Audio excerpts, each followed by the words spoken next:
There we go.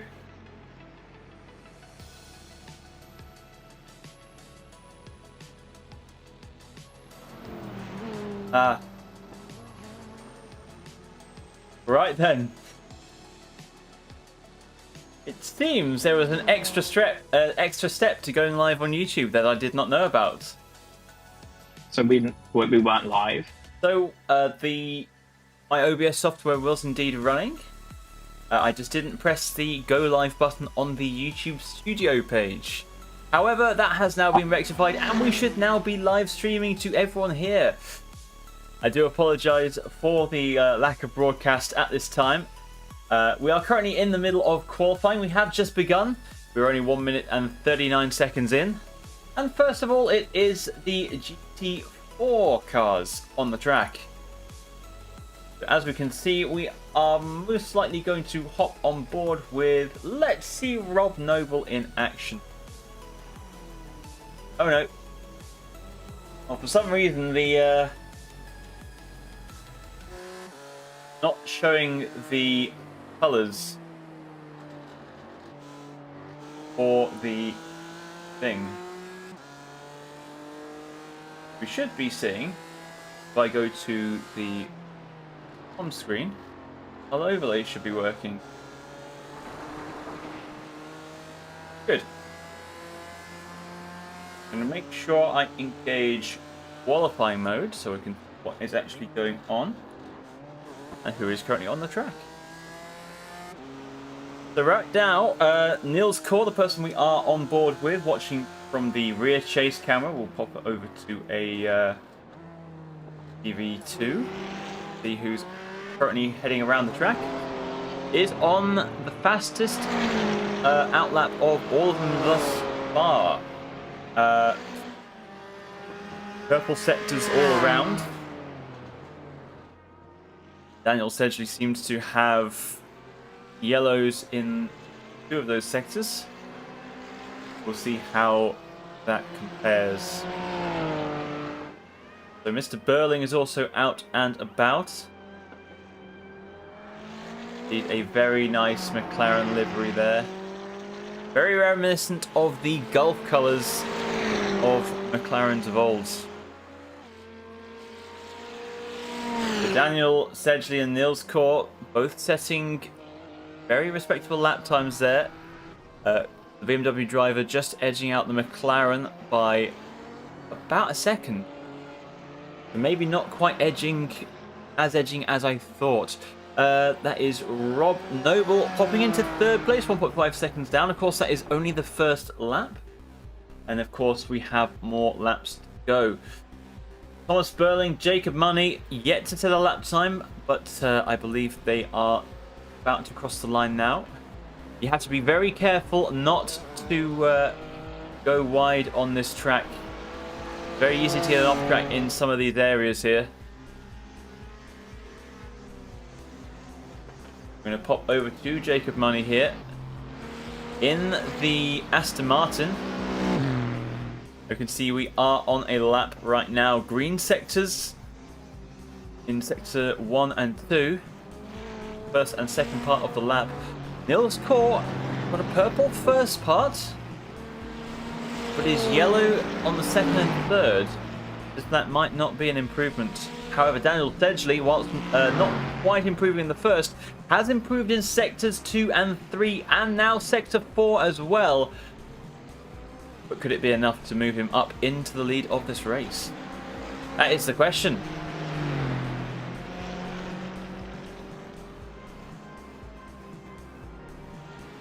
I'm just going to change that from being the interval to being the gap for qualifying. You can see how far behind the leader they actually are. Now let's see. Has Jacob Money set a time? Yes, it's good enough for 3rd with a 37.568. Indeed. So let's see. Niels Core, Daniel Sedgley crossing the line in just a moment as we come around the final few corners. Now Niels Core is dead ahead. This could be very beneficial to Daniel Sedgley at this point. Does Core improve? No, he doesn't seem to. Does Daniel Sedgley improve? I've not seen the time flash up on my screen, so I would have to say no improvement at this point. So again, Nils with a yellow first part of the lap. Looks like we have joined them slightly further around the lap than I thought. Misidentifying where we are on the lap at this time. We are going to be joined by JBR in just a second. However, he is just sort of trying to fix, you know, race labs, all that stuff. It's interesting stuff. Indeed. It's set up for endurance racing with some information, but not all information, and it means that it's not great for sprint racing. But no problem. I'll make it work. It also doesn't show the driver names. It only shows everyone's surnames. The big improvement there for Daniel Sedgley. He's moved up from being almost a second behind to just under 0.2 of a second. So an improvement, if there is one possible within the time remaining. We only have 3 more minutes of GT4 qualifying for a short 2-minute break. Then the big boys are set loose on this track. Now you have a little bit of experience on Zolder back in the old Project Cars 2 days, if I remember correctly, JBR. What do you reckon they've got to look forward, out for around this circus? The challenging thing is obviously it's got so many straights, it makes it into a power circuit. So you've got to really nail the corners before those straights. So you've got to really nail the chicane, both at the end of sector 1 and very near the end of the lap. They're very tight, fiddly chicanes, and it's very easy to just take a little bit too much speed into there and lose a lot of time come the exit. Indeed it is. It's a very fast, slow circuit, isn't it? So fast straights, fast corner, fast straights. Only a few fast corners. Most of them are slow, heavy braking zones. Means there could be actually a few overtaking opportunities on this lap. Let's see, Daniel Sedgley, will he improve yet again? Nils doesn't seem to have made any improvement this time, but Daniel Sedgley improves, goes pole position at this time with a 135.237, now just under 0.2 of a second ahead of Nils Core. The roles have indeed reversed. Now Jacob Money seems to be on an improvement lap as well. What is it going to be across the line? Looks to be still a 36.7. Check in with Thomas Burling, just coming to the end of their lap now as well. Doesn't seem to be an improvement this time around. One more attempt, I think there's only just enough time for. Starting that final lap. What was this one? That last lap was a 37.89. So maybe a slight improvement, or maybe even equal to the previous fastest lap there. Now Jacob Money improved first sector there. Nils Core purple in the first sector, but is yellow. Is either matched or done slightly worse than fastest lap. So very crucial to get these last 2 sectors nailed, and he's not done that penultimate sector quite as well as he'd hoped, I think. But then again, Daniel Sedgley has not improved either. Going to be up to that purple first sector, and it is indeed enough, a 35.121. Can Daniel Sedgley respond? Is he currently on a lap? I believe he has actually just finished one. A 36.09 is his last lap. Best lap, a 35.24. They didn't improve that time around. Let's see where he might be this time. As again, we have Nils Core ahead of him on track. If he can get that gap down a little bit more. Nils Core halfway over the curves through the chicanes, really attacking and trying to make the most of those curves. Yeah, and it looks like it is the end of GT4 qualifying. However, I think there might have been a little bit of confusion there. You are allowed to finish the lap you are on. I think Daniel Sedgley thought... Sedgley and Core have to take their laps. Yeah, they are allowed to finish their lap, but that's what the 2-minute break is there for. From what my timing is showing, Neil's Core might be on track to go even quicker. 1/10 and... Well, he's gone purple in his fourth sector there, so this could well be an improvement. It's a wait to see as we go across the line here. Down the start-finish straight. Is it going to be another improvement? Let's see. And yes, he does improve yet again, dropping into the 34s with a 34.955. A fantastic display there from Daniel Sedgley. Now we have Jacob Money and I believe in front on track. Oh. Just a little bit of a punt there. And that could have been a good finish to the lap there, but fortunately a little bit of blockage there. Let's watch Thomas Burling finish the lap here as we come down to the final two corners. We'll see where this lap time sits. It doesn't look to be a big improvement, and no, we are in the pits. That is all we have. Now, whilst we're waiting for our big boys to come back on track, we have a little treat for you in store today. Provided to me by the wonderful Jordi Vermeulen, we have a hot lap of the Zolder circuit. You boys and girls at home can see what a fast lap of this circuit actually looks like. Without further ado, let's have a look. So here we go then for a lap of Zolder and the Mercedes-AMG GT3. Coming up to the first corner, hard on the brakes, shift back to third gear, hit the apex, make sure to make it run wide up to the curb zone. Turn 2 here, make sure you hit the apex, do not let it run too far up the curb because you'll be losing a lot of time if you do that. Here, close to the apex again, let it run out all the way wide. Make sure you just hit the apex and make sure you run all the way wide up to the curb. Make sure to not hit the gravel. Onto the straight, up to 5th gear.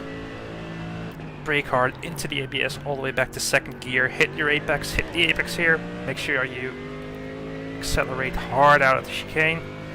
Come by here, flat out all the way down, hard into the brakes here again. ABS, engaged all the way. Apex 1, apex 2, and then make sure you hit the 3rd apex here as well. Flat out all the way through here. Hold on to the car tightly. As you hit the exit curb there again, all the way back. Now this is a tight right-hander all the way back to 1st gear. Hit the apex, make sure you get an early exit. Hit the curb, hit the other curb. All the way down the straight again. Coming up to the final chicane now. Make sure you shift back to 2nd gear. Hit the curb, but do not hit the two white lines that are up there. You'll get an off track. Take a little bit of gravel there at the end. And that is how you go a lap around Zolder.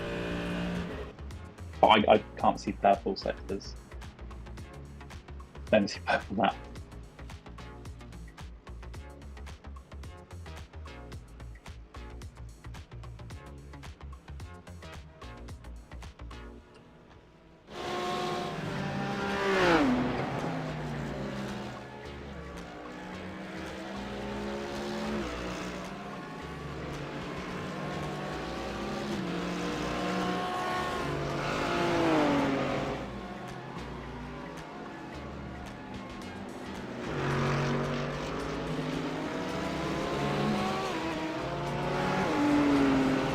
I also have something, in fact, that shows me the name of the corners. Unfortunately, turn 3 and turn 8 are cut off, so I can't even attempt those. But I can attempt some. So they're currently going through air. I've got somebody going very slowly through turn 2, just come out of the pits. I'm cutting across the grass, I believe.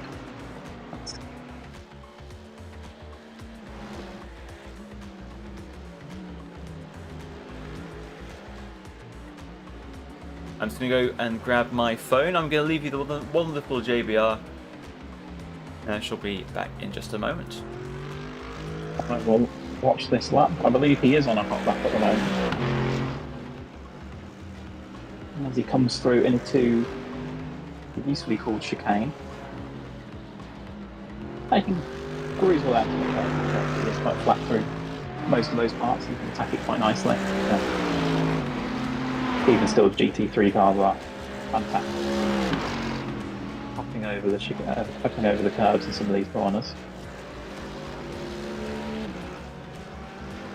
We've got the first laps coming up onto the board, so Fredo Coleman is not fastest with a 27.1, 7/10 clear of those Eagles, and Geordie is pitted. In fact, he's not actually continuing on with this lap. He's coming into the pits.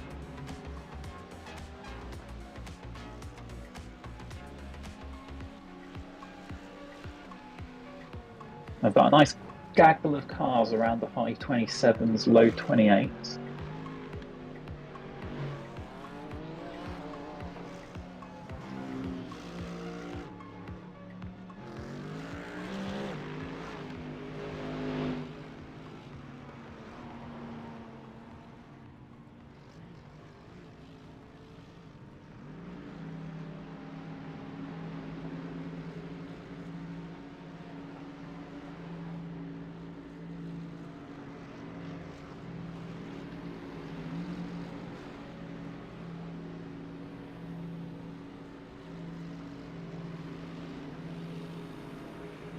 I'm assuming the stream right now is just showing Geordie in the pits.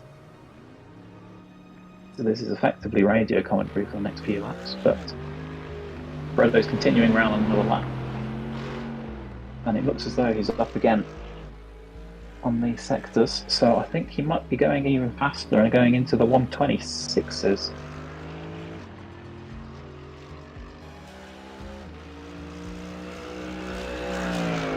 Alright, we are back.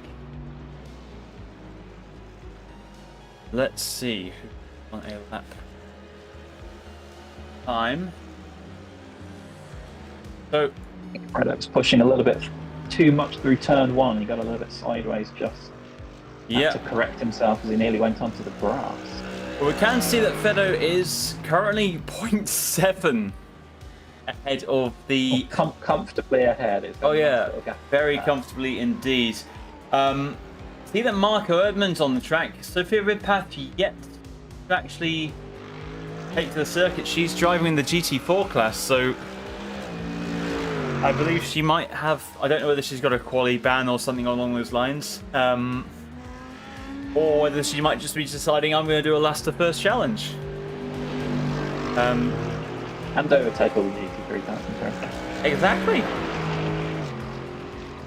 I think Geordie's coming around to start his first flying lap now. He did come into the pits at the end of his initial lap, so he's now beginning his first flying lap. Hopefully we'll be able to see if he can eat into that 7/10 gap that Fredo has over. So, looks like Dennis Van Beelen and David Rowley might also be improving their times at this point.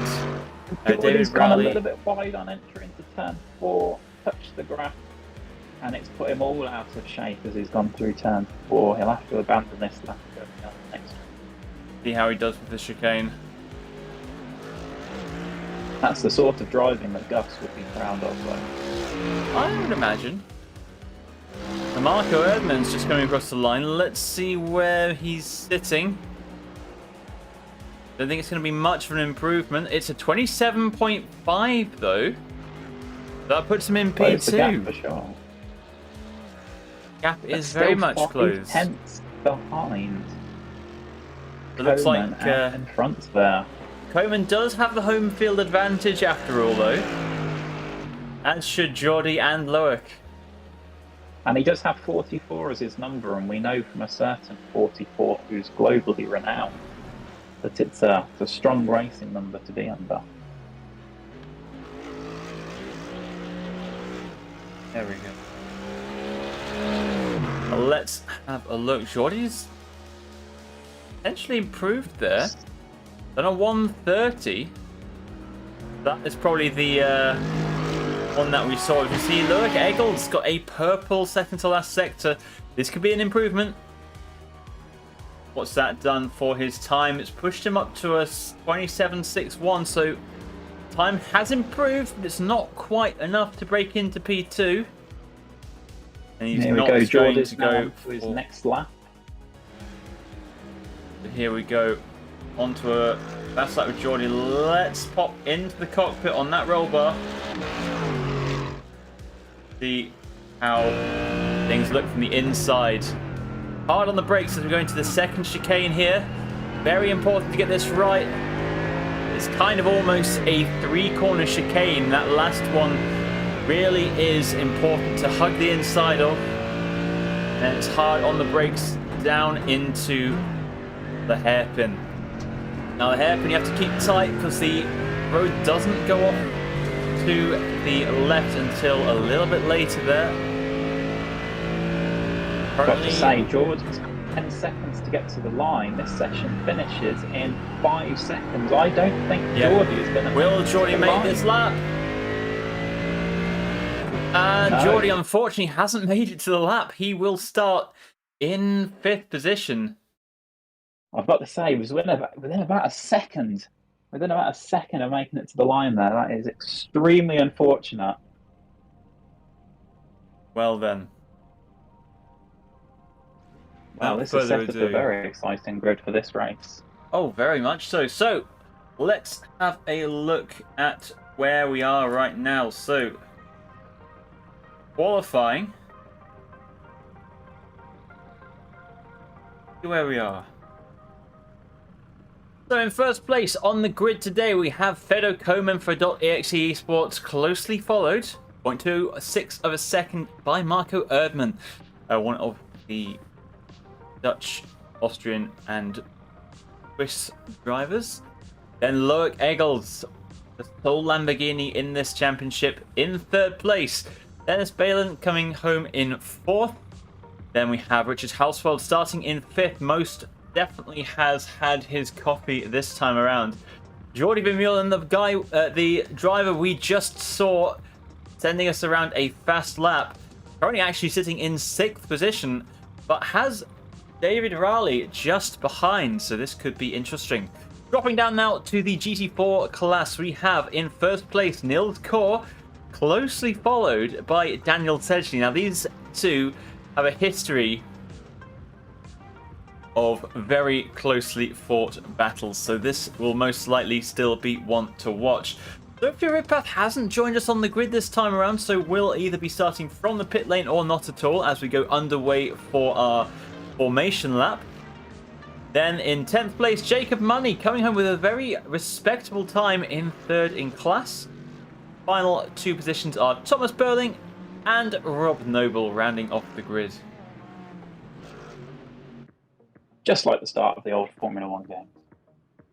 Oh, indeed. So, as we go around on our formation lap, getting ready to go. Who's your one to watch in this race, Harpoon? Who do you think is going to be out of position and make up a lot of places by the end of this? Well, utilising the number 44 and, of course, the Mercedes, a pairing that is very strong. I think Fedo Komen is going to be the one to beat in the GT3 class. A very dominant display during qualifying has put him pole position by at least a quarter of a second. If Marco Erdmann can keep in that slipstream, he may be able to follow, and maybe if Komen makes a mistake, be able to pounce on that. But it will be a very tricky fight. For the GT4 class, I would definitely say the one to watch would be Daniel Sedgley, looking very fast in that McLaren. And as I said before, these two, Nils and Daniel, they have had some very close fought battles in the past. And it looks like lightning is going to strike for a 4th time here at Zolder.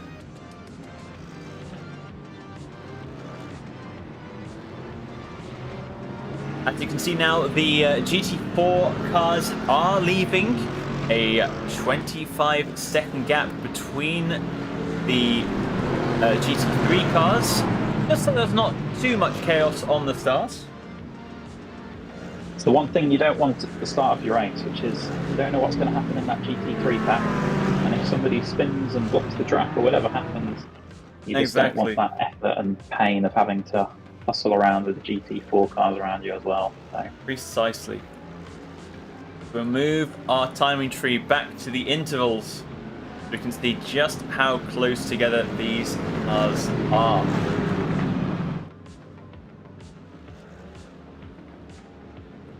All right then. Safety car heads into the pits. Coleman has the field. Have to remember, no overtaking until the safety car line. Will he go? And he's gone. There we go. The race is now underway. The GT3 car's heading down towards the first corner. Remembering not to overtake before the start-finish straight. But look at that gap already. One corner in, and the gap is up. Oh, and a spinner behind. That is Balin spinning around. Very unfortunate indeed. Gets underway again. Looks like there isn't too much damage there. As we see, Nils Core has now started for the GT4 class and going defensive right from the off. He knows the threat Daniel Sedgley poses there in second place. And this is going to be vital for championship points here. Now, through these first corners, it's going to be absolutely vital for Nils to pull out a gap and break that toe between Sedgley. As we see, Sophia does indeed join from the pits. She is indeed very fast as well, so this could be a little bit of a challenge for her to get up into a podium position. She is absolutely capable of it. And of course, we all wish her the best of luck in her endeavours. We will be checking back in during this heat race, 20 minutes of racing, as we head forward now to Jordi Vermeulen, closely following Loic Eggels. Sorry, Balin. I was corrected the other day. It's Dennis Van Balen, I think. Oh no, it might be Balin. Marius Breuer. We'll have to check, and we'll have to get it corrected for the next. I'm sure one of the SCW, no longer SCW, just VR esports drivers will be able to correct us. As you can see, VR Racing, it now is said under the team name.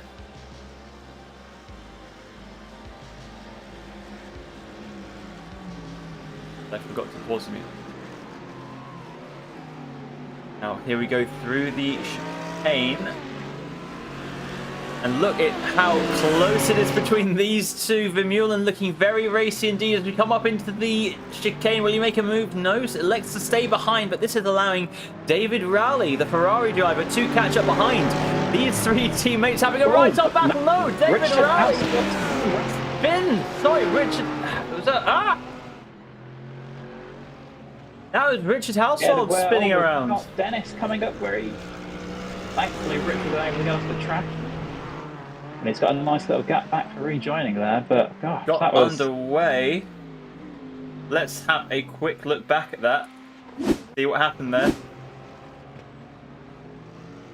Looked like he just ran a bit wide as he corrected himself. And he touched the grass on the outside. Very unfortunate incident to happen. Indeed it is. Let's pop back to what's happening now. You see, it doesn't look like the car's got too much damage. He's elected to stay out at this time. And look at the gap now. Fedor Koman, a dominant display thus far. Almost 2 seconds ahead of the nearest car at this time. Looking slightly further back though, Vermeulen is right on the gearbox of Eggels. Feels like you're going to have a move happening at any moment. Much quicker through the chicane. Is he going to? And look at this, he's going side by side as we head into the chicane coming up. Rob's back in behind again. I think he might have thought better of that one.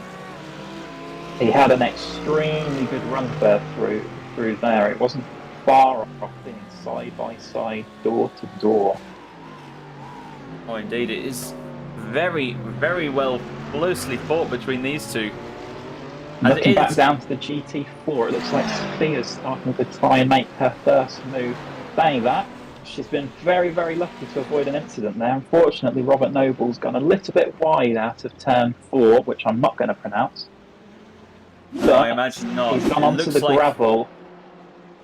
let's see what happened there. Just Coming through turn 4. unfortunately- 2 wheels, 4 wheels on the gravel. Yeah, and that is just tries to catch it, doesn't make it, straight into the barriers. Very unfortunate Very close incident to there. Sophia there. She was very lucky not to get involved in that. She did exactly the right thing. Absolutely backed off, let the accident happen, and then continued on her way. That is how it's done. Next target in her sights, Thomas Burling. Moving up a little bit, Daniel Sedgley is still hunting down Nils Core. Nils has not managed to break that slipstream quite as easily as he thought he might. Oh, and out of shape there for Daniel Sedgley coming out of that last corner. Just got those rear wheels onto the dirt, lost traction. That was a very good recovery from the McLaren driver there. Looking back at the GT3 field, looked like Vermeulen had dropped slightly back from Eggles, but he's catching right back up again by the end of the lap. Gliding a little bit through some of these corners, but he's really doing everything he can to try and catch up and get past Eggles there. Is indeed. Whilst this is happening, of course, Sophie Ridpath starting to line up a move on fellow McLaren driver Thomas Burling. The Rogue Racing driver really in trouble now as Sophia does the inside things better, it slots back in. We go through the chicane. Up the hill now, the gap between them is 0.25 and is only decreasing, so we may see into the hairpin as long as Sophia gets this chicane spot on. We may well see a move. Look at this, 1.4, 1.2, 1/10 of a second, and even a little bit of nose to tail contact there. She is trying as hard as she might, but so far Thomas Burling is proving to be an impenetrable barrier. As we see Rob Noble has jumped to the pits. Look at this now, trying around the outside, not quite a move there. But maybe one down the start finish straight. A little bit of bump drafting going on there.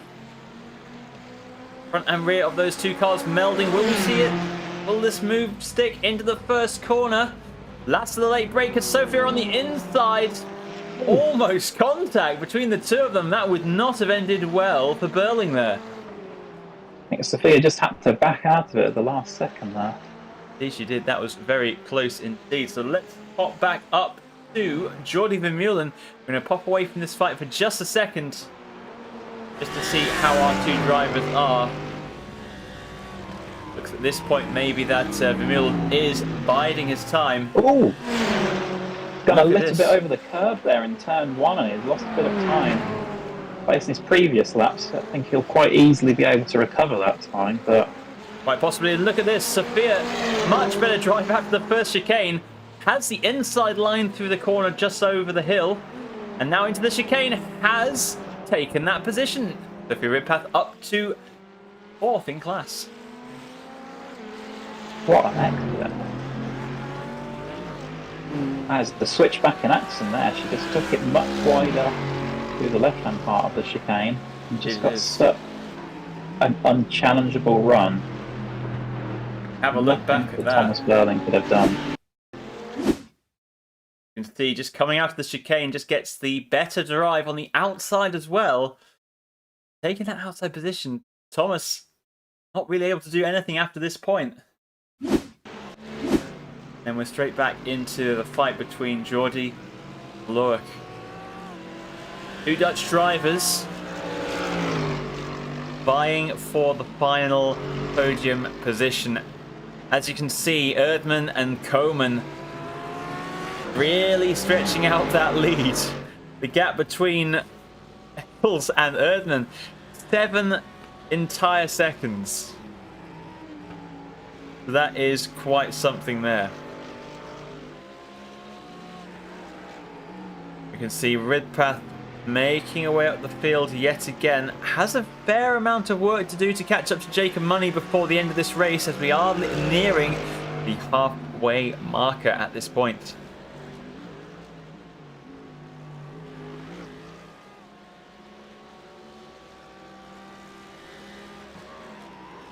So Geordie is being extremely aggressive and aiming for options of attacking some of these corners, really not leaving anything on the table. But incredibly, Fredo Coleman, he's already in this race done a 26.9. Yeah, Fredo Nearly a second faster than anyone else has gone. You can see that best lap time of 26.7. Yeah, more than that. The nearest lap time to that would be Erdman with a 27.4. Those two in an absolute league of their own at this point. Look at this though, Daniel Sedgley is getting up again to within half a second of Niels Kor. Niels seems to have the advantage this time around though. To give it a few corners as well. Yeah, we're going to start to have those GT3 cars getting in and amongst this GT4 lead battle. Yeah. Is there anything that Daniel can do? Can he play in strategy? Can he slipstream off some of the GT3s? But just hope that. Well, right now you can see our leader just enough. Coleman is just overtaking and getting to Jacob Money. So we are well into the overlap between these two classes. And this is where things may, as you said, get quite interesting indeed. Daniel Sedgley and Niels Kor will hopefully be able to use these GT3 cars on their way through just for a cheeky little bit of slipstream, you know? Just a tiny little nibble. As you can see, the Mercedes of Fredo Coleman in the background there. Just a little sight there. Look how close this is. It's again 0.5 of a second. They are very close together. Try as he might, Niels simply cannot shake the silhouette of that McLaren from his rear window. I mean, you have a look at the previous lap times of these cars. 35.19 for Niels Kor, 35.3 for Daniel Sedgley. Yeah, it's very close. It is very close indeed. Again, let's have a look at those lap times again for... It's even closer for Loic Eggels and Jordi Vermeulen. Oh, I'm on the Pretty much, it's on 100th of a second. So if you look here, we go up, they both essentially did a 29.0. Loic with a 0.02 and Jordi with a 0.06. They are literally simply just trading blows here. Now, I think Niels might have been held up allowing the GT3 car through. This might give... have to wait a little bit before it could turn. Well, this is going to give Daniel Sedgley a chance. 0.3 of a second now, 0.2 of a second as they come round over the hill. Daniel going to go for it? No, he's going to hold it back. He's going to try and attack. He thought of making a move there, but he thought a bit of it, slotted back in. That's the tricky thing with this final corner. It's a fast chicane, and this isn't good for Daniel. No, he's had that GT3 car catch on him at just the wrong moment there. However, it's going to maybe even help Niels Kor here. Look, he dives into the slipstream of the overtaking car. That's going to increase his gap. Look at that. It's gone back up to 0.7 now. We're going to jump back to the battle between Loic Eggels and Jordi Vermeulen. As you can see Sophia Ridpath using the BMW of David Rowley to gain maybe a little bit more time. That gap now has dropped by about a second.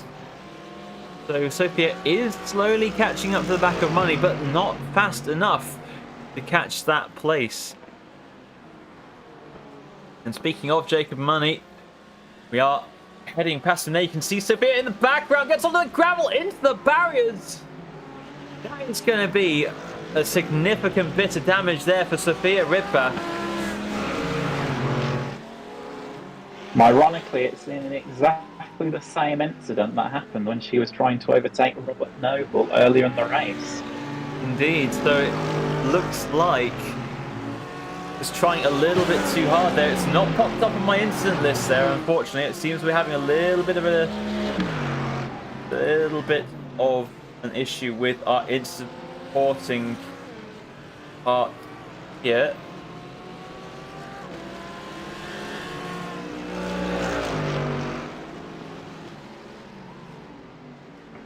There we go. I've got it working again. Fortunately, it's not going to be able to show us the incident there with Sophia Ridpath. So right now, it's looking like it's going to have to be a recovery drive. Not seeing any visual damage, but she is into the pits. These drivers do have one fast repair, but must be enough damage to warrant using it at this time. 7 seconds behind is Thomas Burling there. With only 5 minutes left of this race, this could be vital for her chances. Look at the gap now between Sedgley and Hoare. The timing is a little bit messed up, as you may be able to see. They've got petrol pumps at pit entry. Just normal petrol pumps. Yeah, I believe they use those during the track days that this circuit does hold sometimes. Oh, and look at this. Jordi Vermeulen really catching these cars in the wrong place. Are we live? See? There we go. Live. No, sorry, just I thought I was on the live feed and it was just dropped back just a little bit there. So I was trying to swap to Jordi as he was going past these two here to continue the battle between him and the Lamborghini of Loic Eggles. Let's drop in now. Sophia Ridpath has dropped quite a way past back behind Thomas Burling at this point. Just 18 seconds back on Thomas Burling. I think it's showing us 21 seconds for me. It's going to be a challenge to get back up those positions. I actually believe that is most likely going to be an insurmountable gap at this time, unless something happens to the McLaren driver. Rogue Racing car seemingly very strong at the moment. Unfortunately, teammate Rob Noble having issues with the very corner we're seeing now.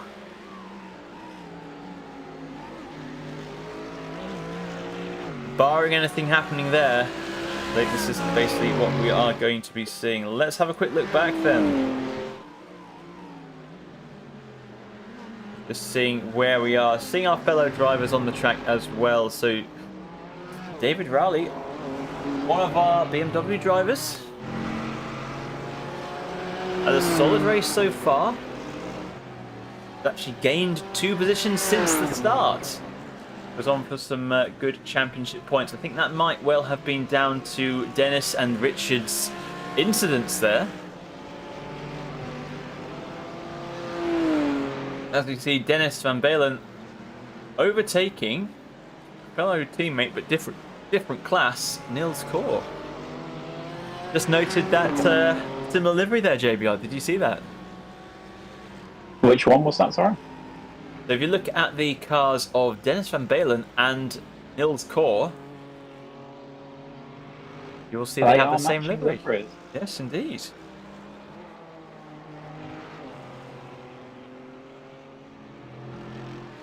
Just watching Loic Eggles really trying to get the power down. I've got to say, Jordy's got a very good run now. He's coming alongside towards the chicane. Is he going to be able to pull off the same thing Sophia did early in the race and come and use that outside line and get a better run? I think he's got a decent run. I don't know if it's going to be enough to get him alongside, but let's see what he can do around the outside here. Is he going to try and go late to the brakes? No, he's backed off by the spinner. Incredibly close battle, but you really feel like Jordy's got the pace in the bag. Just get it past on such a tight circuit as Zolder.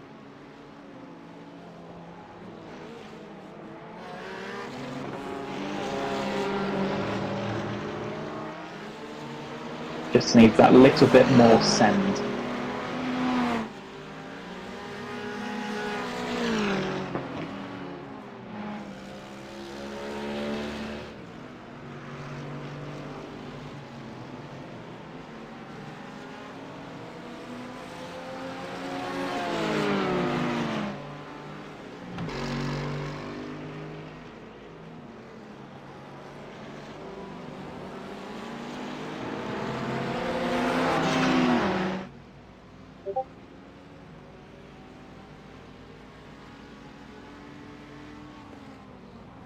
go. So as you can see, that is Richard Hauswald making his way through the field there as we're in, I believe, final few laps of this race. Leading from the start, of course, Fedor Koman. Now 9 seconds clear. According to race laps, there's one more lap of this race to go. It's extremely close with Geordie. Loic is doing everything he can to position the car in the run down to the chicane. Geordie moved, then Loic moved across to cover him. Look at that, sliding slightly at the rear as Geordie's trying to get the power down. Feel like Geordie's going to try and do everything he can to get past on this very final lap of the race that's about to start soon. 100%. Let's pop on. We're on the white flag lap. Though mind you, it says white flag lap on my timing sheet there, but Koman has the checkered. Comes across and wins. Marco Erdmann comes back in second. Gridpath and Noble have both finished at this point. Let's pop in then. Nils Kor and Daniel Sedgley. This is going to have to take place within these last 2 corners, if at all. Eggles and Vermeulen, that fight has ended with Eggles as the victor this time around. And it looks like in this battle, Nils Kor will win out.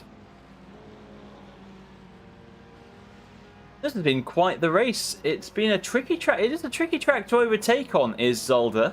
There's only a few places where you might be able to do it. And it's that same stop-start nature of the circuit that we talked about earlier. Indeed, that means that in the same way that you've got to really maximise those corner exits to get the power down the straight, the corners themselves are just that little bit too tight, and they're not quite wide enough. And even the ones where they are, where such as turn 10, they've just got that little bit too much speed to them, and it makes it very, very challenging to come alongside. Also discovered that my race lab's timing seems to be off, because as we crossed the line and got the checkered flag, it very conveniently said that there was 6 minutes left in the race.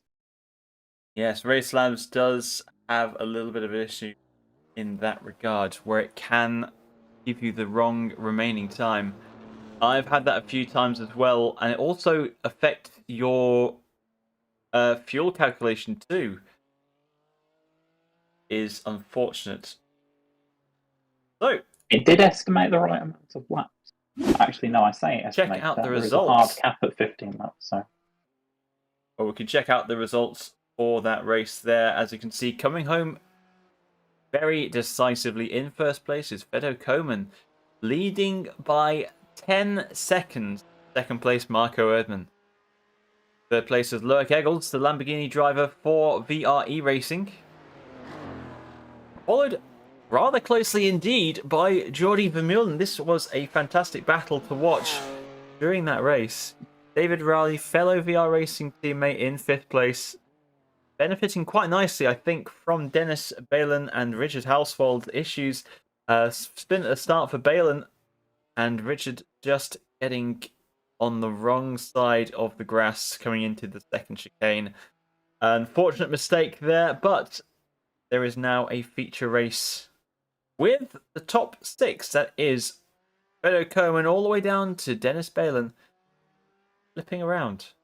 So Balin will start this next race. He won. Dropping now to the P4 League. Unfortunately, the reverse grid does not apply down here, so Nils will start at the front of that pack yet again, followed by Daniel, Jacob, Thomas, Sophia, and Rob. So Sophia will start 1 place higher up this grid than before, due to the retirement in the first race of Rob Noble. And yeah, looking forward to the as we come to the end of the warm-up. thought it interesting that Niels, taking the lead and winning that previous race, still not quite content to just sit and wait for the feature race, but has to get that installation looking, just get in all the practice he can.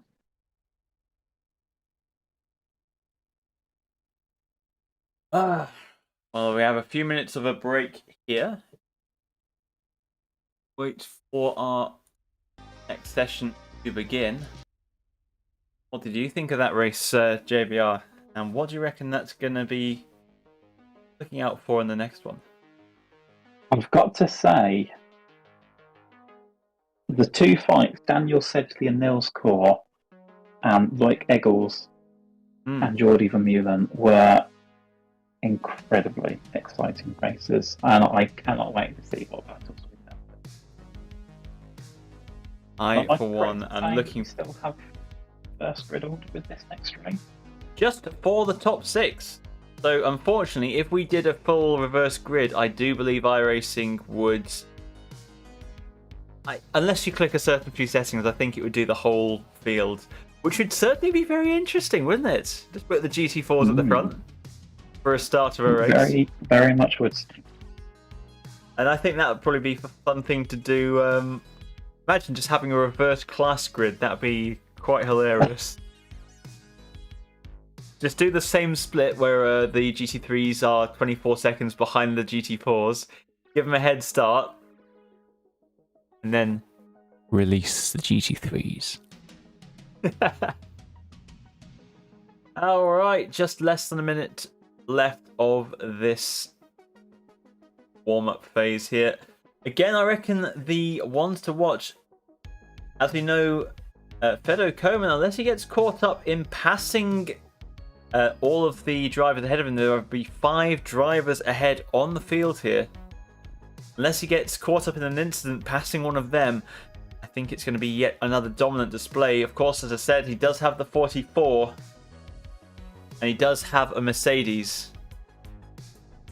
So he's just got to watch out for all the other... Still we rise. Yeah, I was going to say he's just got to watch out for all the other Dutch drivers on the field.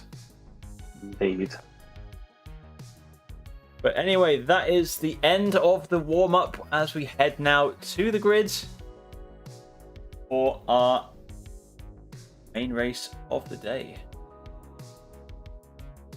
Let's see how we're doing. Stop now, over. Oh, there we go. Let's check out our grid. So there we are. Confirmation, Dennis Van Balen is starting in the number 69 car at the front of this grid.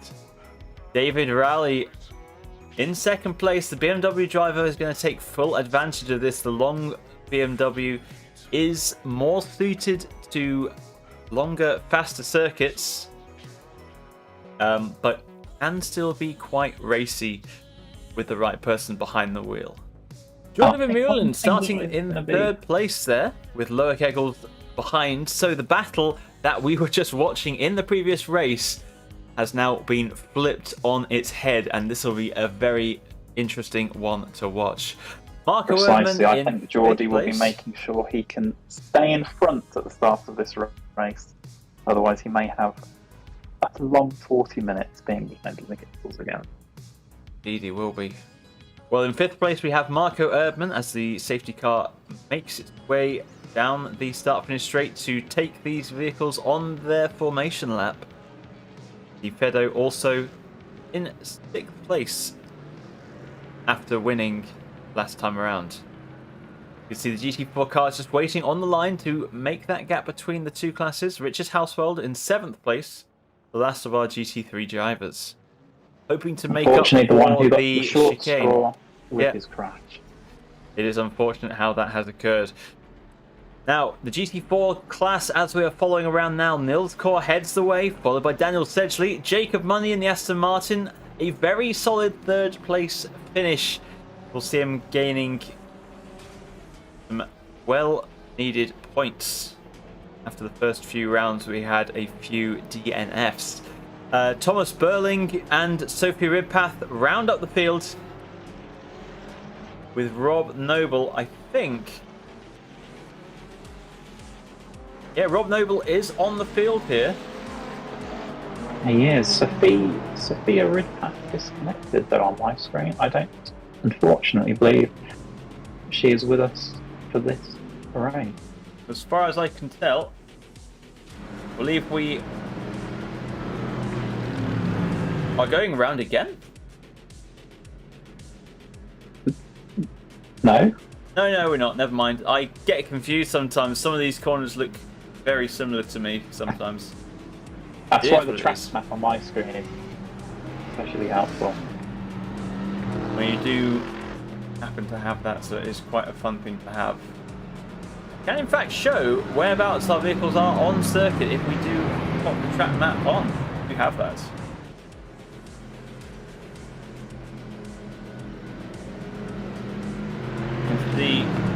The GT4s have just come through the chicane there.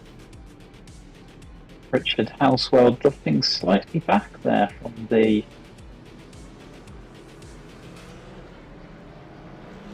field of the GT3s. I've noticed that Richard's helmet seems to have a pair of eyes on it, which is rather horrific. I have not actually seen that, so that would... If you have a check of that from rear chase once we're into this race, it's rather terrifying. Well, we'll have a look at that in just a moment as we're about to go green. Balin has the field. The green flag is shown and we are away once more at Zolder. And look at this, Jordi Vermeulen looking very aggressive through the first corner there. Not quite enough aggression to get past, but still stays within 0.2 of a second of the Mercedes ahead. Now you can see Fedo Coman has already made up 2 paces, is already up into 4th place on this field right now. Raleigh and Eggles have dropped back behind, but Raleigh, I think, very good racer in his own right, should be able now to make advantage of the slipstream provided by the faster driver ahead. Balin's actually... And Jordi's had a spin. Oh, Jordi really the curve. Indeed he has. He's found himself pointing the wrong way in just the wrong spot. We're underway in the GT4 league as well. Hopefully Jordi will be out of the way by the time these cars get past. And looks like, unfortunately, yes, Sophia has had a disconnection. So will not, possibly will not be joining this race back again. Oh! Oh, and that is big. Nils Core off at the chicane and has lost his bonnet. Looks like that car has significant damage. And this is going to allow Daniel Sedgley to claw back a very significant amount of points in the championship. And would you look at that? It's the same corner where Jordi spun earlier, but it's such a weird crash. It looks like he just took too much curb. It didn't spin the car on its own, but just staying on the throttle. Even when he tried to get on the brakes, the car had just gone around too much and there was just nothing he could do. He was a total passenger in that one.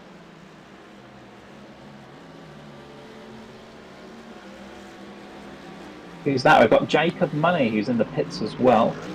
There is, I believe, a mandatory pit stop in this race. Well, apparently Jacob Money has also crashed. Let's have a look at that and see what happened there.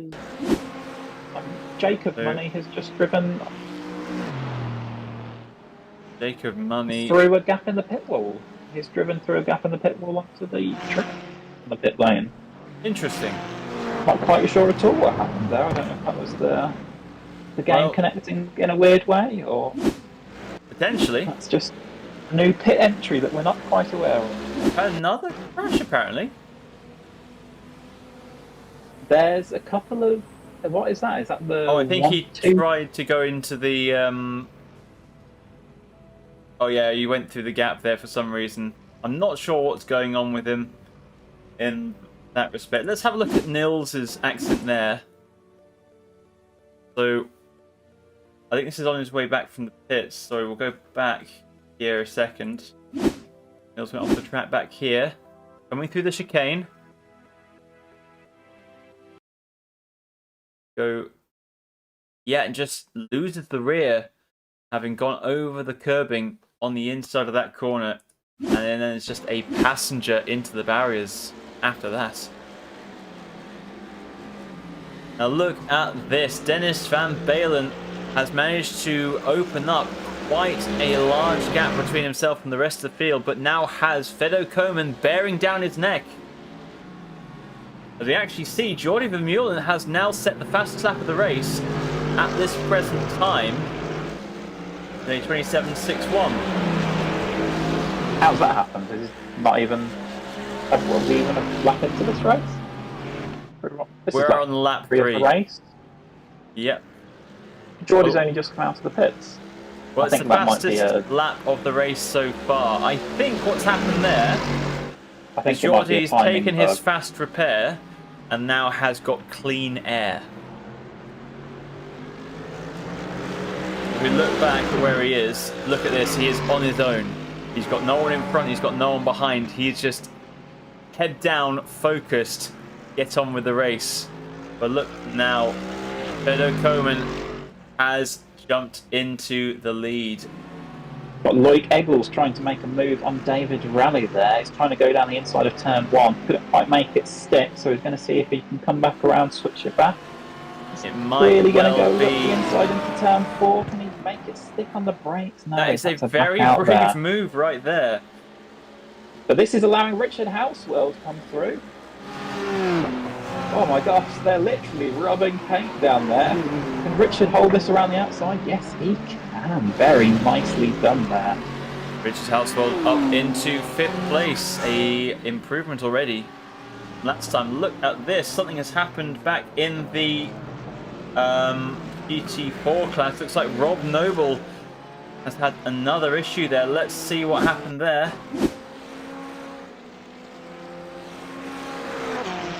He had an issue. I think he's just taken an early pit stop, hasn't he?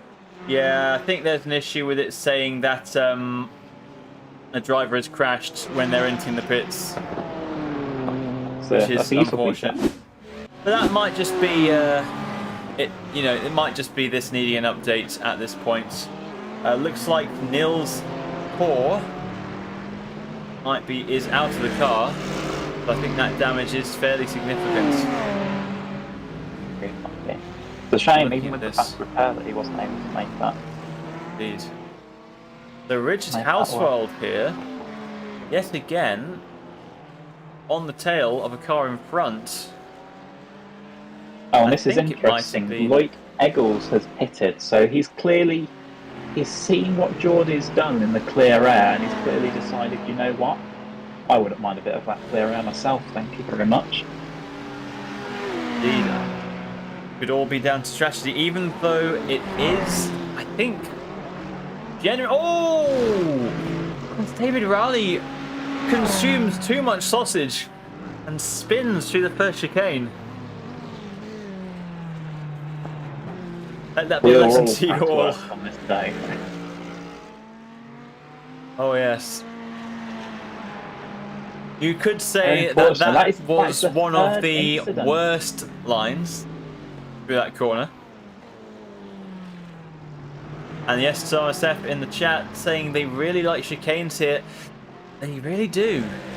It's a lot of straights and a lot of chicanes here at Zolder. The only two non-chicane corners I can think of are the hairpin and turns 1, 2 and 3. It's a shame that with all these sausages that we're talking about today, we've got no forks on the trip. And I'm seeing now that David Rowley has crashed again, but that is just him entering the pit lane, so that bug running rampant once more. I think this is going to be an entertaining one. Everybody crashing today. Now the interesting thing is, Jordi, with his clean end, where is he now in relation to Loic? So Loic is a good chunk of the way back.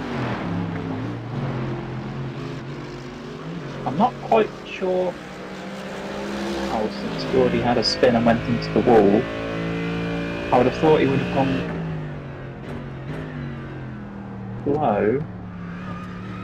So we're currently on board with Dennis Van Balen, chasing down Marco Erdmann. The gap between them currently 1.1 seconds, so it's enough to get the slipstream. Not quite enough to make any sort of move just yet. Like I say in JBR, we have got a few drivers at this time who have decided to pit. Those drivers being Loic, David, Thomas, Rob and Nils. Rob and Nils Court seem to be... Well, Nils seems to have retired from the race. The damage must have been too much, but Rob Noble is back on the track and is out and about putting in the laps. Now pop over to Daniel Sedgley. I think what I've realised is that Geordie has not actually pitted. I thought he had pitted for damage after his incident on the first lap. He has not actually taken a pit stop. So, in effect, actually, that wasn't Geordie getting clean air by the pit. It was getting clean air entirely through his spin. He still has a pit stop to take. So, in effect, Loic Eggles is ahead on track, provided he can keep with himself within that pit window. It is. So, looks like David Rowley had a 51-second overall pit stop there. A 14.8 stationary time. Not the fastest in the world. Fastest so far would be Rob Noble. I think utilising that fast repair got an 8.67. So far the fastest pit stop of this race.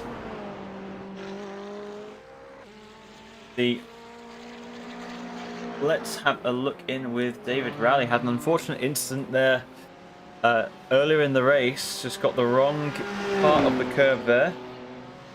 Oh, and Thomas Burling is there, just as he's been lapped in traffic. He's run a little bit wide.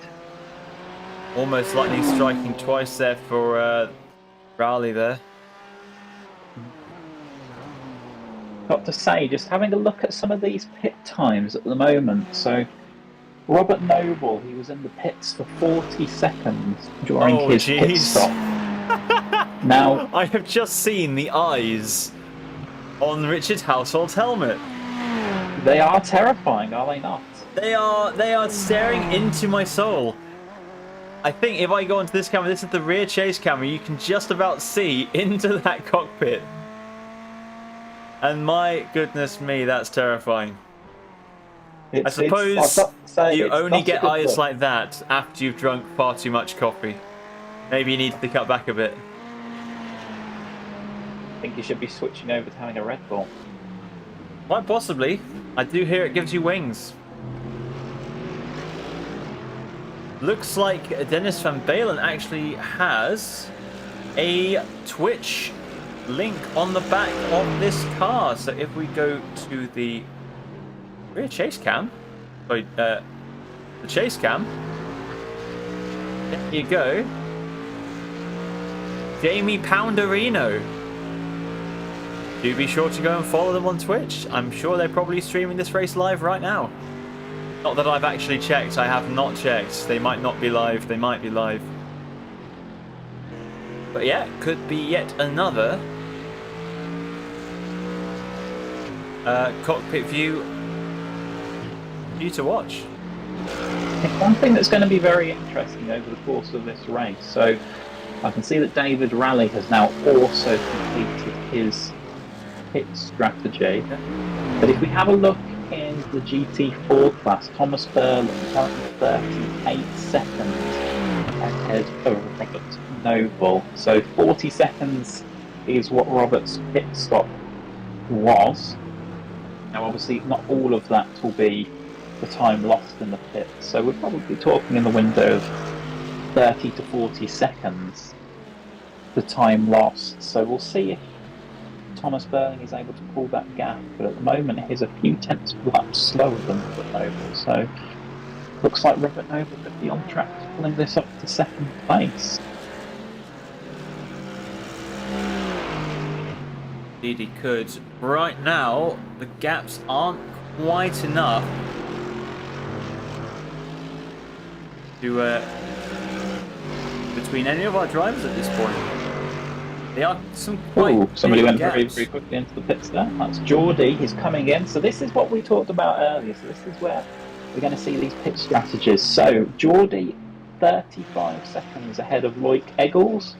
pit stop taking 46 seconds in pit lane, so that is again not time lost because you're still moving, you're not entirely stationary the whole time. Yeah. So 35 seconds, I think that's going to be on the cusp. I think we're probably going to see Loic come out in front here. Let's see how this goes. We'll be just entering the pit box now on my screen. Are now stationary. Now 159 coming through the final chicane. Now Geordie is right at the end of the pit lane. But Loic is now accelerating. You can hear this. Geordie has got his foot pinned to the floor in that pit box. And the clutch has been released as soon as he got that. Is a not going to be enough, unfortunately. 159 is coming through. See where this is going to be. How close is it? Not close at all.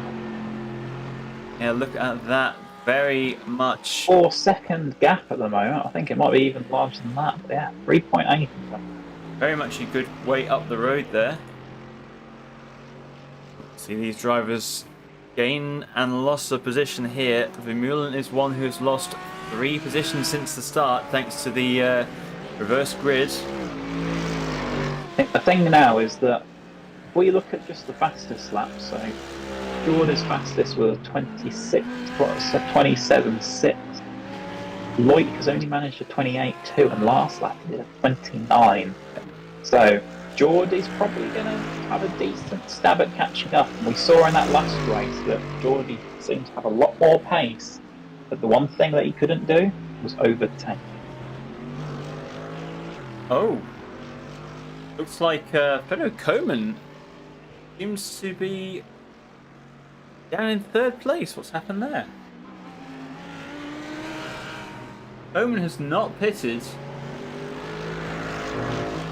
Was he always? Wasn't he always? Let's see what happened here. Oh, he's had a big spin. 2 wheels on the grass coming into the first chicane. He has spun the car. So unlucky, he was completely in control of this race. Nice safe rejoin though. We are back with Koman there. He's only 3 seconds behind Balin and 5 seconds behind Erdmann. With just about 14 minutes left to go, just under that, there is still enough time to pull off the win here. So it's head down and focus and keep off that grass. So if we know that the delta, we're talking 40 seconds for a pit stop on GT3 based on Geordie's, so that's a 35 second lead turning into a 4-second deficit. So looking up front, looks like Richard Houseworld is probably safe at this moment. 42 seconds ahead, but safe by way of about 3 seconds. So this is going to be quite interesting to see when these drivers choose to start completing their pit stops. It definitely will be, yes.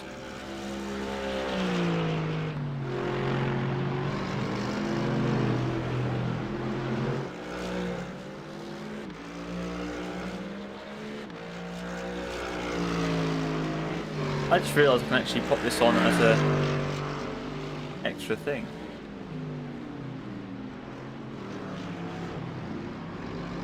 Some of these cars, especially this AMG, would feel like we need to do an audio off lap. An audio off Have a lap riding. Audio off lap, that'd be awful. No, we need to do an audio up lap, kind of like we do on the Formula 1 practice sessions, where they just boost the audio and we just get to hear the roaring sound of. Don't actually know I'll what tell you what we'll do I'm right assuming it's now. probably a V8. Yeah, let's hop onto the gyro cam of the fastest man on track right now.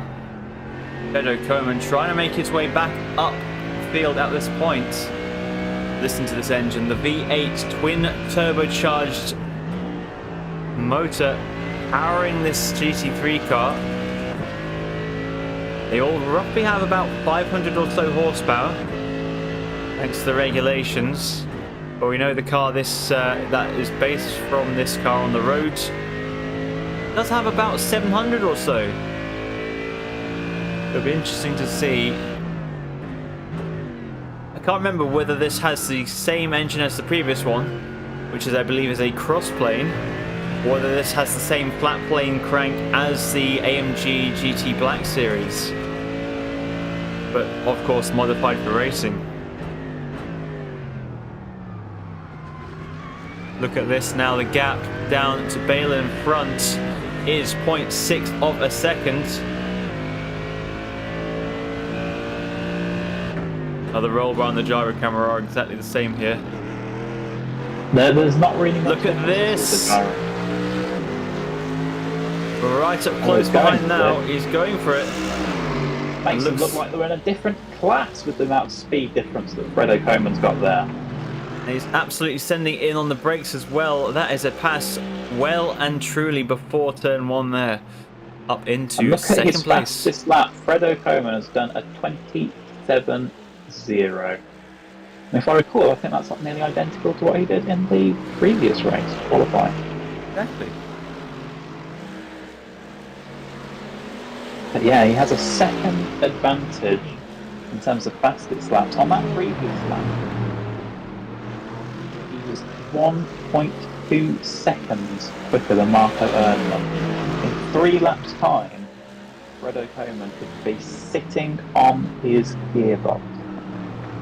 Oh, it's going to be tight to the line as we just popped over the halfway marker of this race here. This is going to be quite the recovery drive there. Let's have a look in. I think Sophia Ridpath is still in the pits, so has not joined back on us at this point. Jacob Money also out, Nils Core also out, so only 3 GT4 cars remain. Let's see who has pitted, who has not at this point.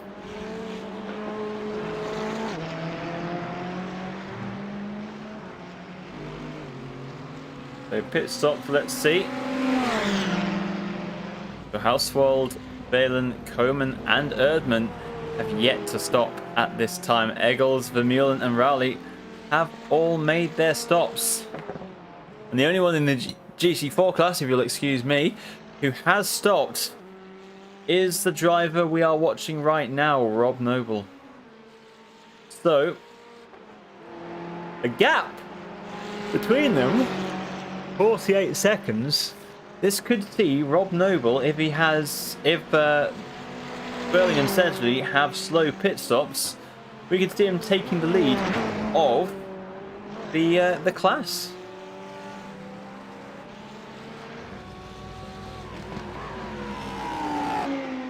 Noble did a 40.1 last lap, so very slow. Something happened to him. Quite potentially. I've not seen any listings on the incident list there. Yeah, it looks like it was just not since the a slow crash, lap. but unfortunately it does seem, looking at the replays, sometimes does have an effect on the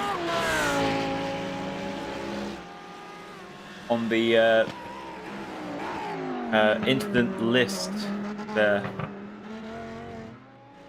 Gap is slowly but surely coming down between Geordie and Lloyd. Now down to 2.1 seconds. Oh, 100%. Still got It is another, definitely coming based on down. the last race, 28 laps I think this is going to run to, so we've still got another 13 laps to go here. Put it past Geordie getting right back onto that gearbox in a few laps' time, but are we just going to have more excitement as he tries to pass? Quite Also, possibly looking here. back at the front here, I was saying that Fredo Coleman had a nice pace advantage, nearly a second clear over Mark. Last lap did a 26.755, 1.4 seconds quicker than Marco Erdmann. Oh, this, 1 second behind. you can You've got see. to say it's going to happen this next lap that they're about to start. Surely there's It's certainly going to nothing happen that they very can do soon. to defend this. Oh yes.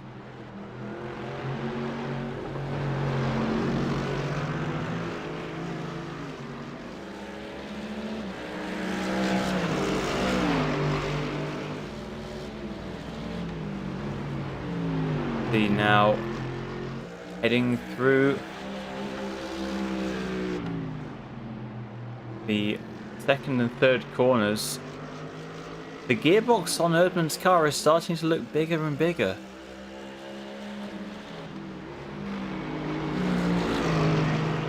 This is an overtake that is most certainly going to happen.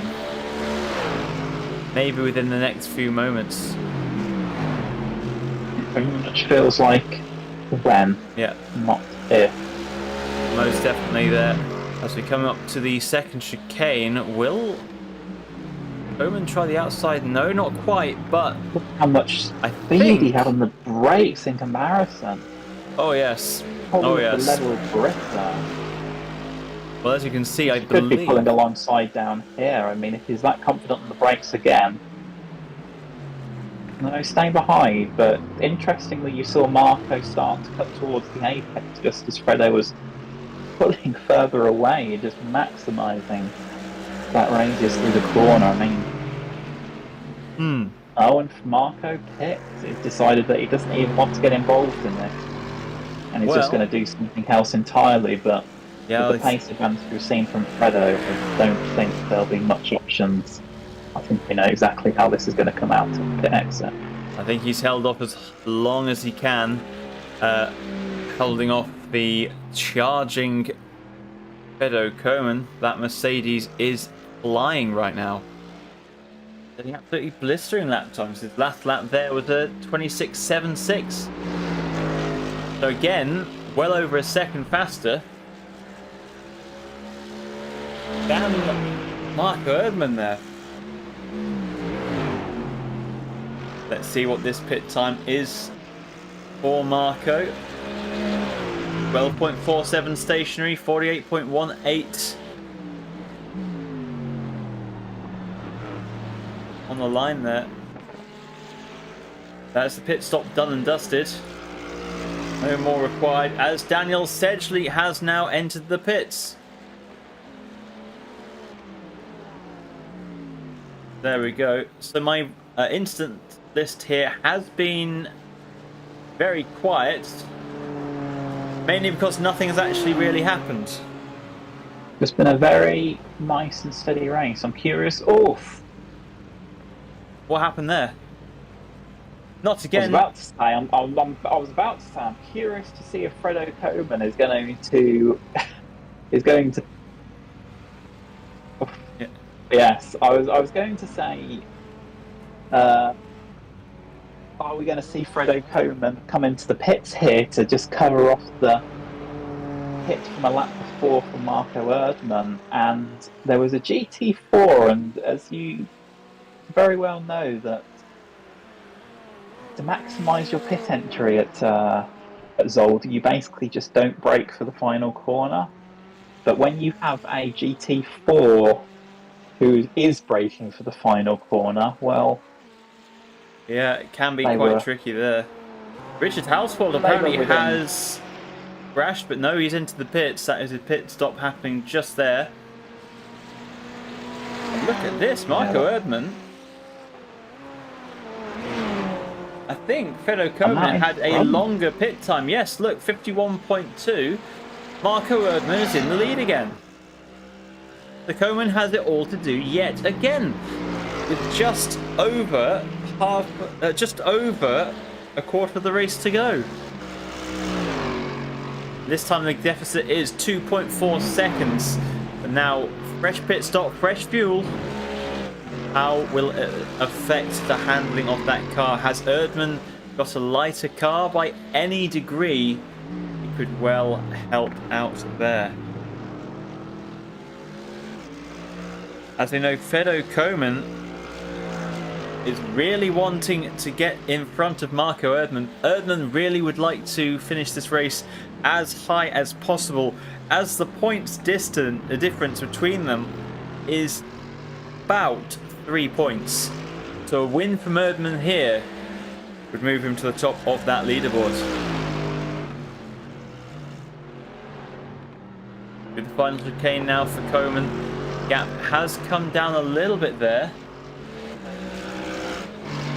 like Household has gone off track there. What happened here? Oh, just losing the rear, coming into the hairpin there. Oh, and a very close rejoin as well. My goodness me, not what you want to see from one of our drivers there. You see anything in the GC4 field, JBR? It's pretty steady at the moment. There's not a massive amount happening, unfortunately. I think the next interesting thing is going to see Thomas Berling's pit stop. So he has a 45-second advantage over Robert Noble, which I think should be enough to see him hold the lead. But the question is, when is that pit stop going to happen? That is indeed the question. Now, as we know, Nils Kor had an unfortunate incident during the first part of this race. Caused enough damage to warrant his retirement from this feature race. Now, Daniel Sedgley is currently sitting second place in the GC4 standings. The gap is quite large, but a win here in this race would really set him up in quite a good position to take advantage of the drop round rule. Of course, on our standings, after the season is complete, your worst race weekend will be removed from being scored against you. So you'll have the best 5 race score as possible. Right now, without Nils in the race, Daniel's going to have a big advantage there. Let's pop back here. You can see that it's happening again. Jordi Vermeulen is behind Loic Eggels and catching up. The race is back on. We all know what's going to happen at front as well with Fedor Coleman. He's really going to catch up. Mercedes driver is... Oh, and Thomas Berling has, I think, entered the pits. I was about to say crashed, but I remembered the bug just last minute there. Such a weird bug. It really is. As we can see, he's in the pits. Will it be enough to keep Noble behind? Sedgley's gone through into the lead here. I think Noble's had a bit of a nightmare. I think he'll be alright to Noble. I think he's safe to Noble. Yeah. I think Noble's had a bit of a nightmare on that lap. It's really right slow. It was, now through. Yeah. Jochen Rindt, which is obviously Jochen Rindt corner. Jochen Rindt, yeah. And we're now coming into Jackie Ixbox. Of course, after Jackie X, you can see Cohen really does seem to like taking the a good clout to the sausage curve on the second part of that chicane. Has been the downfall of many a driver, actually, that corner. Just hitting the sausage curves too hard, ending up in the barriers. We know it's what happened, I believe, to David Rowley, who's currently in 7th place. 12 seconds behind Richard Hausbold. Now remember, in the previous race, that was the other way around. Hausbold was behind Rowley about the same margin. But yeah, Berling now out of the pits, 12 seconds ahead of Rob Noble. Mind you, Rob Noble on for some good points this time around.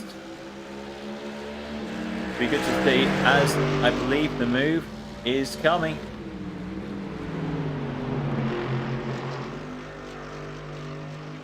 Here we go. So the difference in lines between Fredo and Marco, just exploring different parts of the track. It's just amazing how much more of it Fredo's happy to sort of move the car around and really explore. Really trying to get into that clean air for these corners. Make use of as much downforce as possible. And look, I think we might just see a move coming to the chicane. Things better of it though. Just lots back in behind. pace advantage. He was 1.1 seconds quicker on the previous lap. And it's even a fastest lap yet again, a 26.44. For All of the planet. Look at how close he is now. He's even barely an inch through these corners. Yeah, he really is going to be able to smell the differential on the stages ahead here.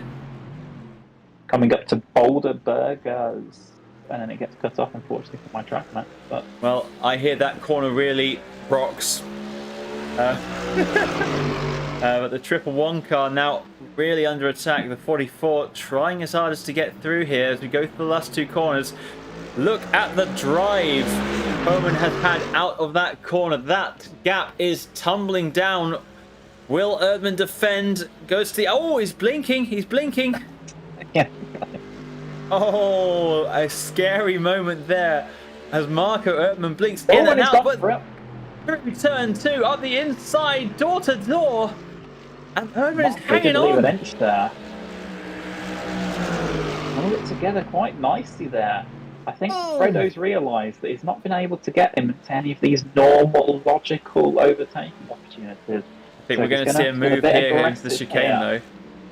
Oh, maybe not. It's going to be close, but I think we're going to try and see. I think we're going to see the move into the next corner if it's going to happen. I think he knows that he's going to have to carry speed, but I think Marco knows as well.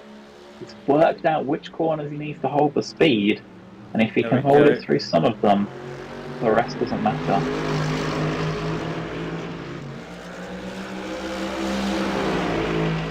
The replay of Richard Housewell. I was trying to do the oh, Rob Noble's back into the pits. His pit stop was 40 seconds, whereas most everyone else was 45, 46. I'm wondering if maybe he didn't do a full pit stop and it was just some sort of emergency service last time. It might well have been. As we see now, look at that gap come down. It's the same as it was before. Not quite going to be a move into this first corner. But look, he's going to try and make it stick into turn 2, though. I think it's going to happen again. Erdmann might be wise to that. Really cuts him off. The two make contact. Oh, dearie me. It's going to be bad blood over that one, because that was very much a hit and run. Yeah, I believe that is going to... Marco knew exactly what he needed to do. He needed to cover it off, but you can see he does move. He does start to move across once they get into that braking zone. He points the car and very clearly cuts it off. I do feel like there wasn't much Fredo could have done there with Marco cutting across so aggressively at the last moment. He really shut the door in there. there. That will definitely be one for the stewards. That will definitely be one for the stewards. Absolutely.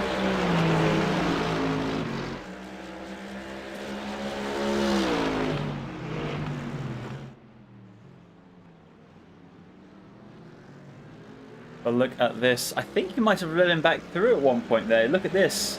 Yep, he let him back through briefly. We see a message there. Incident involving car 44 and 111 will be investigated after the race. He very much did the Fernando Alonso style of letting him by, if I'm honest. Let's have a replay of what happened there. Letting him by and then, immediately retaking the position. Yeah, lets him through into the chicane, but look, Erdmann, I don't think was expecting it, and just goes deep. He went a little bit slower, and he went deep through there, and he allowed him back. Yeah. So we will see what the stewards rule as to that one. I mean, to be fair, we do know that Koeman did make an effort to let Erdmann pass there, and Erdmann did shut the door fairly aggressively, it must be said. It'll be interesting to see what the stewards make of that incident. Looks as though, looking further back down the field, it looks as though Geordie's charge on Loic has unfortunately run out of steam a little bit. Yeah, the gap is currently 1.7 seconds. Grown a little bit since last we checked. Do you reckon that they will catch up? I don't think there's enough time left in this race for them to actually catch back up again. 10 seconds gap between Blake Eccles and Dennis. I'm seeing that Thomas Burling might have crashed. Let's have a look at what's happened there. Oh, yep, coming into the first chicane there. Thomas just getting two wheels on the grass and just half spinning the car. And then full spinning the car on rejoining the track. Has to do a skid turn again. Get it pointing back in the right direction. Got to say, he's been very lucky that Robert Noble had that additional pit stop. Otherwise, this could be a very different race result in the GT4 class. Well, it's safe to say that all three remaining GT4 cars will be having a podium finish. At the very least. I think it's fairly safe to say that, yeah. Yeah. So we're going back now. Let's have a look in with David Rowley here. Currently just sitting behind, I think, Daniel Sedgley right here. I think trying to figure out a safe place to get through without punting off the GT4 class leader. Decides to get through on the straight. Now Rowley, of course... Oh, I think we're seeing some team tactics here. Look at this. Did you see the cheeky slipstream there that David Rowley gave to Daniel Sedgley? I think the BMW is helping Daniel Sedgley increase the lead here. As we see, whilst we've been distracted by that, the race has indeed come to an end. Yeah, they very much are just driving them together. They're really going for the photo finish here, I think. And I think that might be what it is at this point. So look at this. Oh, a little bit of a wiggle there. They are going side by side. A few kilometers ago, in fact, going through Terlman box, Yeah. They did actually touch. Yeah, one thing to note, of course, is that these two and the other VR Racing drivers are all in the same Discord, all in the same chat right now. So they will be talking to each other throughout this race. As we cross the line, Daniel Sedgley and Fredo Coman, I think yet again, pretty dominant displays. Both of them. I need something that can tell me when the race begins.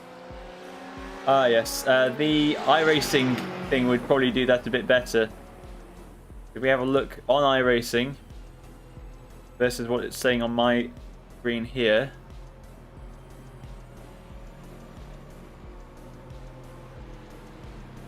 Yeah.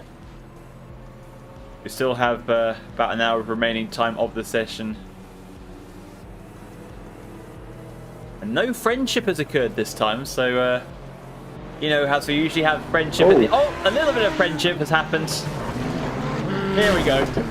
Here comes the friendship. Oh. Just, Oh dear. just, oh. Of course they do. Fantastic. Ah, really good. I think we had a very good sprint race there. And now, as the friendship is underway, let's have a look at the result of our race here. For our feature race, we have got Edo Coman taking home the win, 2 seconds ahead, or just under 3 seconds ahead of Marco Erdmann there. Some important points haul there. This is going to be an interesting situation coming into the next round, where unfortunately I'm not going to be able to be there, due to work. No.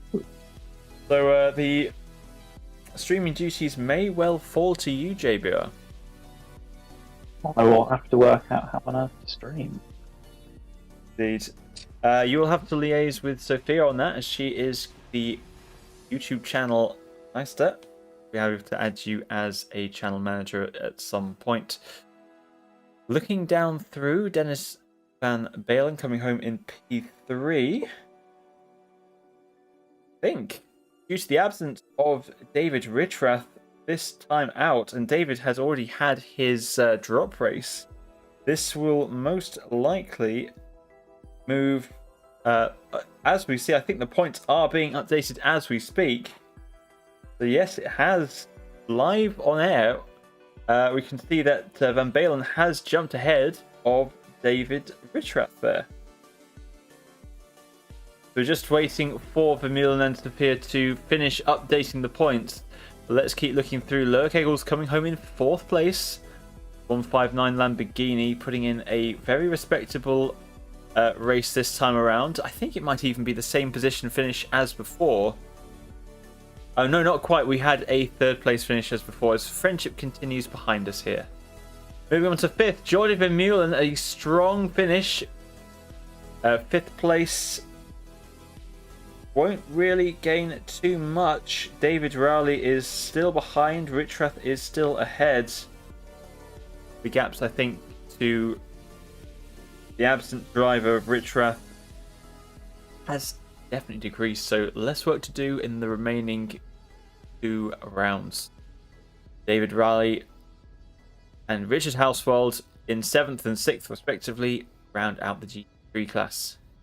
Daniel Sedgley tops the charts, coming home with maximum points in the GT4 class, and now leads the way if you account for drop rounds in the GT4 class. Nils Kor still has the biggest score overall by 2 points. 2 points. That is a ridiculously small margin there. It's all going to be all to play for the next 2 rounds. Let's see who will come out on top. But I think at this point, Daniel Sedgley, with the strength he's putting into his races, would have to miss a round. What do you think, JBR? I think it's certainly going to be a challenging one. But it's going to be an interesting end to the season over the next few races. I believe you'll be able to tell us where our next race is as well. As we can see, Thomas Burling has come home 2nd in class, followed by Rob Noble, the 3 finishers of the GT4 class. Nils Kor, Jacob Money, Sophia Ridpath, all DNF. And yes, with that, let's try and pull up the list on our screen here. So we're going to head back into the entry box. I'm going to pull up the points. I think that was a fun race, don't you? I think that was a very fun race. I think it was entertaining. There was a lot of battles up and down the field.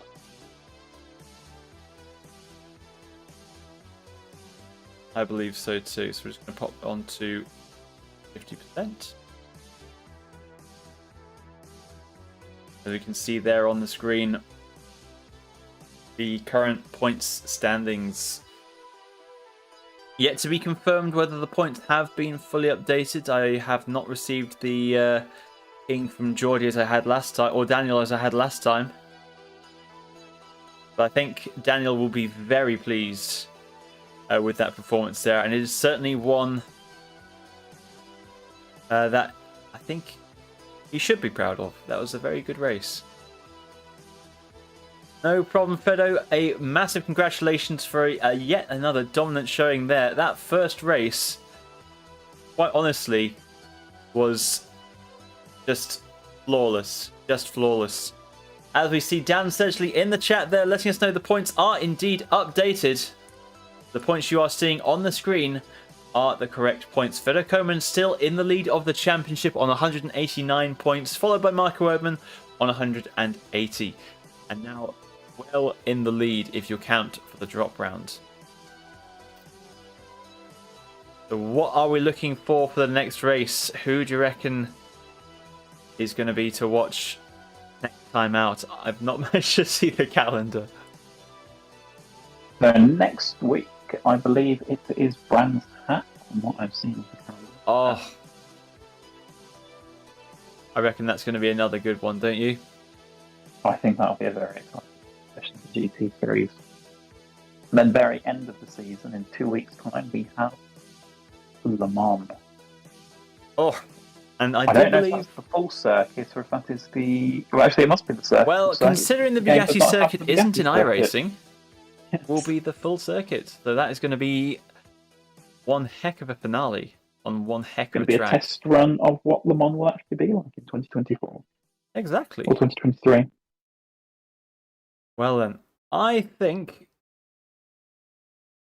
it's time to wrap up the stream now, as we can see what our points are. Our GT4 League really still headed by Nils Core overall. So he's going to have to put in a very solid performance in the next 2 races to keep that lead. Sophia Ridpat unfortunately had, I think, connection issues yet again. So this might end up being her drop race. It'd be interesting to see what happens in the next one. But yeah, the standings have been updated. Thank you for coming along to watch yet another installment of the Ground Zero Racing GT Challenge. Thank you, JBR, for jumping in the commentary box with me. It's been a pleasure. No, thank you for having me. Looks like it might be, as I said, it might be you providing commentary for the next round going solo. We'll see how things go. Of course, let's have a word with Sophia, see if we can figure something out there. But for now, I'm going to wrap things up and say thank you again for watching. Have a wonderful evening, and we'll see you next time at Brands Hatch. Bye for now.